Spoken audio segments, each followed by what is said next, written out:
समझ लो। जब 2-3 दिन का दाना इकट्ठा हो जाए फिर कहीं ऐसी जगह डालो जहाँ सब पक्षी दाना खाते हो। मंदिर है, स्टेशन है, पार्क है, जहाँ आपको सहूलियत है वहाँ डालो। आप नहीं जा सकते, आपके घर से जगह दूर है, बड़े बुजुर्ग हैं, उनको जाने में दिक्कत होती है, दाने को हाथ लगाओ, आपके घर से कोई भी डाल के आएगा। आप ये नहीं कह सकते जी जगह दूर थी इसलिए हम सेवा करने नहीं जा सके।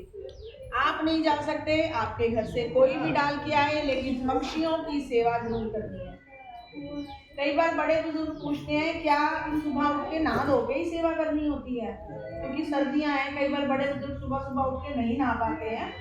आप बिना नहाए भी सेवा कर सकते हो। आपके मन में तो है, आपके भाव तो है, आपके घर से कोई जा रहा है और आप ये चाह रहे हो कि मैंने सेवा करनी है, कोई बात नहीं, बिना नहाए सेवा कर दो। आपके मन होना चाहिए, आपके भाव, वो हमारे भाव देखते हैं, वो ये नहीं देखते कि हम नहाए धोए हैं या नहीं है। मन से करो सेवा, सुबह डलवाओ, दोपहर को डलवाओ, जब आपको मौका लगे तब डलवाओ। ऐसा नहीं है कि आप तो जा नहीं पा रहे हो लेकिन आप घर में किसी को अपने साथ जोड़ रहे हो, चाहे अपने बच्चों को कह रहे हो या पोता पोती को कह रहे हो, किसी को भी कह रहे हो। आजकल के बच्चे बड़ी जल्दी बात नहीं मानते हैं, वो किसी के भी नहीं मानते, मेरे भी नहीं मानते हैं। तो जब आप दाना निकाल रहे हो, अगर आपके बच्चे सुबह नहीं जा रहे हैं तो कोई बात नहीं, दोपहर में डलवा दो। दोपहर को नहीं जाना तो शाम को डलवा दो, जब वो घर से बाहर जाए तब डलवा दो। 1 दिन, 2 दिन, 5 दिन देखोगे, 7वें दिन वो कहेगा कि आज दाना नहीं निकाला, पक्षियों को डाल के आना है, क्योंकि वो भी जुड़ के हैं। और किसी को अपने साथ जोड़ना है तो इस तरीके से जोड़ो कि जबरदस्ती नहीं, सेवा से, और फिर वो करेंगे जिसे, चाहे कोई भी हो। किसी टाइम भी दाना डलवाओ। अपनी छत पे पानी का बर्तन जरूर भर के रखना। पहले तालाब कुएं होते थे तो पक्षियों को पानी मिल जाता था, अब ना तालाब है ना कुएं है, तो अपनी छत पे पानी का बर्तन जरूर भर के रखो। हो सके तो अपने घर के बाहर भी रखो, कुत्ते बिल्ली गाय की सेवा के लिए।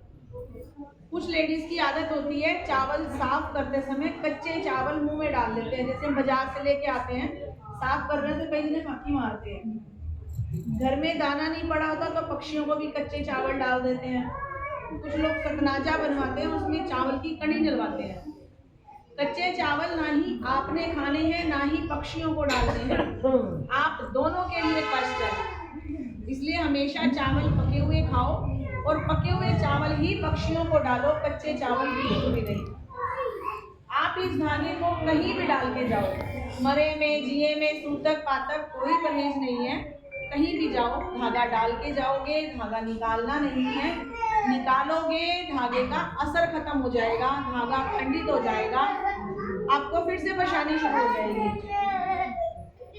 शादियों के टाइम चल रहे हैं तो लेडीज क्या करती है, धागा निकाल देती है गले में से, वो सेट नहीं जैसे ना धागे के साथ, है ना, फिर बीमार हो जाते हैं। फिर वो उस बीमारी का क्या फायदा कि आपने थोड़ी देर तो शादी में एंजॉय कर लिया, लेकिन वो धागा निकाला तो धागे का तो असर खत्म हो गया ना।